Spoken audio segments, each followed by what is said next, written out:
Hello pelajar, hari ini kita akan perhatikan bab bentuk geometri dalam 3 dimensi. Di sini ada sebuah piramid dengan tapak sebuah segi 4 sama. Soalannya adalah cari jumlah luas permukaan piramid ini. Jadi bagaimana kita nak melakukannya? Senang. Pertama sekali mari kita perhatikan. Di sini permukaannya adalah berbentuk apa? Segitiga. Jadi cikgu keluarkan segitiga ini. Cikgu akan dapati bahawa yang sending ini, yaitu bahagian yang condong ini, sudah diberikan kepada kita, yaitu berapa? 20 cm.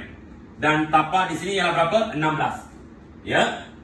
Jadi apa yang cikgu lakukan di sini adalah cikgu lukis satu garis. Ini adalah tinggi bagi segitiga.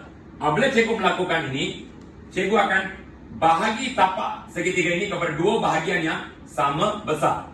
Maka kalau tapaknya sekarang 16, bahagi dengan 2, setiap bahagian di sini adalah 8 cm. Sekarang, cikgu keluarkan separuh dari segitiga tersebut. Ia merupakan sebuah segitiga bersurut tegak. Tapak ialah 8, sending condong ini adalah 20. Dengan menggunakan teorem Pythagoras, cikgu cari berapa tinggi tegak segitiga ini, yaitu 20 kuasa 2 tolak dengan 8 kuasa 2. Jadi cikgu akan dapat, tekan kalkulator, cikgu akan dapat 18,3. Ini adalah tinggi tegak segitiga. Nah, kalau kita perhatikan di sini, segitiga di sini semuanya ada 4. Ada 4 segitiga.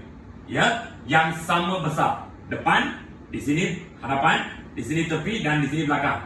Mengapa keempat-empat segitiga ini adalah sama besar? Kerana tapak di sini adalah segi 4 sama. Oleh kerana segi 4 sama, semua sisi sama panjang, maka 4 segitiga ini juga adalah sama besar. Jadi, cikgu wakilkan di sini, cikgu padam gambar raja ini sekarang. Cikgu wakilkan di sini segitiga tersebut. Jadi, cikgu akan dapat di sini nilai 1 dari persegitiganya. Tapak ialah 16, tinggi yang kita sudah cari tegak tadi ialah 18,3. Jadi, sekarang apa cikgu lakukan ialah cikgu cari jumlah luas 4 segi 3. Cikgu nyatakan ini sebagai A. Sama dengan, jadi 4 kali, kerana ada 4 segitiga. Satu segitiga luasnya ialah formula setengah kali tapak. Tapak di sini ialah berapa? 16. Darab dengan tinggi tegak ialah 18,3. Berapa jawapan ini, Nisha? 585,6. 585,6. Jangan lupa sentimeter persegi unitnya. Kemudian sekarang cikgu cari luas tapak. Luas tapak di sini adalah apa? Segi 4 sama. Jadi luas segi 4 sama, cikgu nyatakan dia sebagai B. Sama dengan luas segi 4 sama ialah dua sisi di sini kita darab. Panjang kali lebar. Panjang dan lebar di sini sama. 16 kali 16. Cikgu dapat 256 cm persegi. Faham para pelajar? Sekarang untuk mencari jumlah luas permukaan piramid ini, apa yang cikgu kena lakukan adalah cikgu kena campur kedua-dua nilai A dan juga nilai B. Jadi cikgu padam dan cikgu tuliskan kembali di sini untuk kamu. Ya.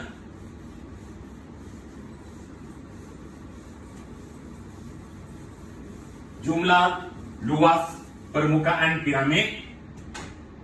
Jumlah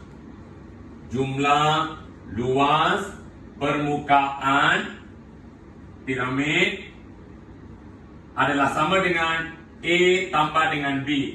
Tadi nilai A berapa, Nisha? 5,6 campur dengan B adalah 256. Berapa jawapan keseluruhan di sini? 841,6. 841,6 cm persegi.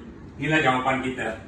Buat secara berasingan dan akhirnya gabungkan. Jadi jawapan kita menjadi kemas. Sekian, terima kasih.